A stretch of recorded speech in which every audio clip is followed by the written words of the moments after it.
What's going on, everybody? So this is my video for episode 2 of season 5 of The Flash. Let me know what you thought about it in the comment sections down below. But, okay, so there were a few things in this episode that really caught my interest. One, I want to say that the Gypsy Cisco stuff really hit me in the feels because, everybody knows, if you've been watching my channel for a really long time, you know that I say that I believe Gypsy is bae.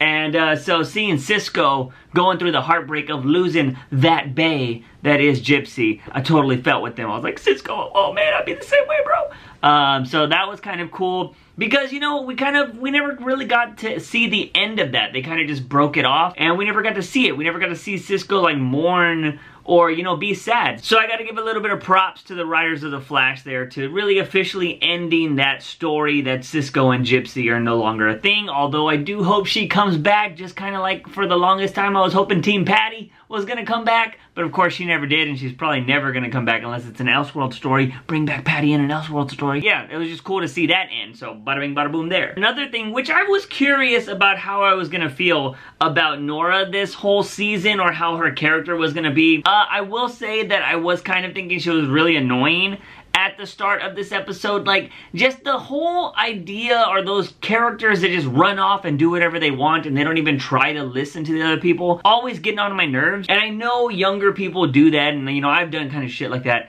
in my life too, but I think that's why it annoys me, because I know I've done stuff that, I've done stuff like that in the past and it's turned out bad or whatever, and then I just know, like, don't do that, it's stupid. But I don't know, so like Nora just going off and trying to fight the person by herself and almost getting herself killed, and Barry having to go like save her life and all that jazz, and her just basically wanting to try to do everything the Flash can do, because you saw them training for a little bit. Her just trying to be a badass so quickly was getting on my nerves, but I will say by the end of the episode, I kind of warmed up to her again, because she's just trying to impress Barry, and that whole little talk between Joe and Barry that happened, because, you know, Barry was trying to be, you know, Dad Barry, which I'm actually really liking that. I don't know how you guys feel about Barry doing the whole father aspect in this show. Surprisingly, I'm kind of liking it. And it's probably because I do actually enjoy Nora's character a little bit, although she was a bit annoying in this episode. I do think I like this little dynamic of, you know, Barry having a daughter and she's just trying to get to know her dad. So I kind of like that, and I kind of like him teaching somebody else,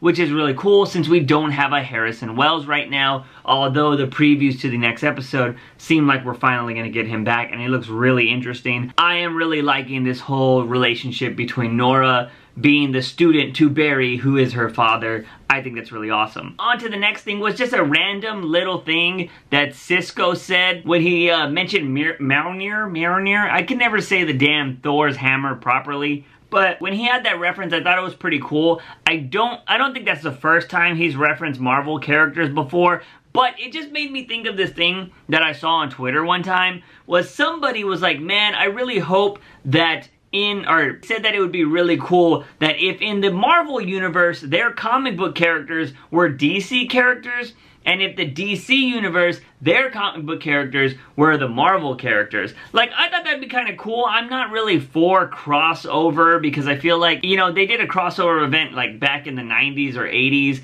where, you know, they just had like some of the biggest people beating up some of the other people.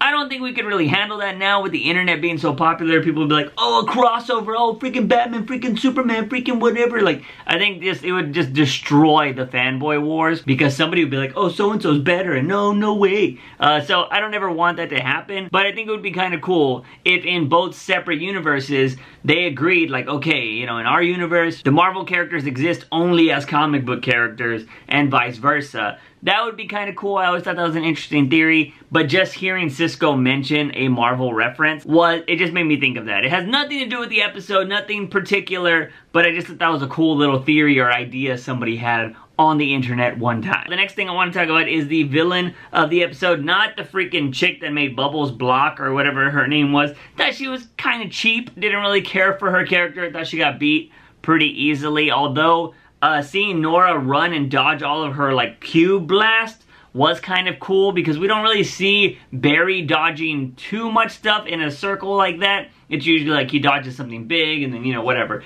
I thought that was just a cool little sequence of events or actions that were going on there. But I did like, I didn't really like the villain character. And then we had Cicada, or whatever, however you pronounce it, I don't know how I was feeling about his character. It looks like he gets a lot of his power from the knife, obviously. Again, I haven't searched into this stuff. I'm not trying to be a super researcher with this. I'm pretty sure you guys know way more than I do if you've been watching every video out there trying to solve these mysteries. I do have some theories in this video that I'm going to talk about right now because I'm just going off of what I saw in the episode. I'm not reading spoilers or anything like that. But I will say that this whole Cicada character wasn't really caring for it. I mean, the knife looks cool. It looks like a freaking lightning bolt.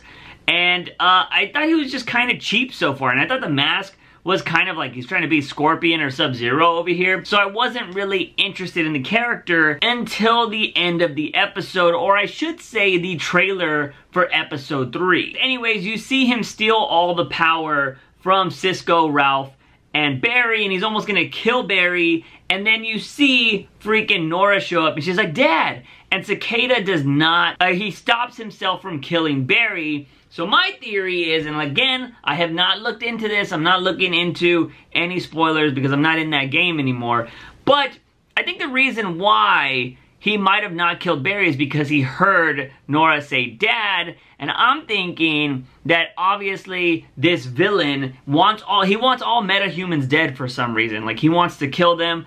I'm thinking maybe his daughter or somebody was killed by a metahuman, so he just wants to kill all other metahumans, which would be kind of weird because obviously if he has those kind of powers, or maybe it's all in the knife, maybe he's not a metahuman, it's just all in those knives and he can take away people's powers. Maybe he just wants to kill all metahumans because they killed one of his, you know, kids or daughters or wives or something like that. So basically, typical revenge story. That's just my quick little theory from what I got on this episode, because he didn't kill Barry. He had the chance to kill him.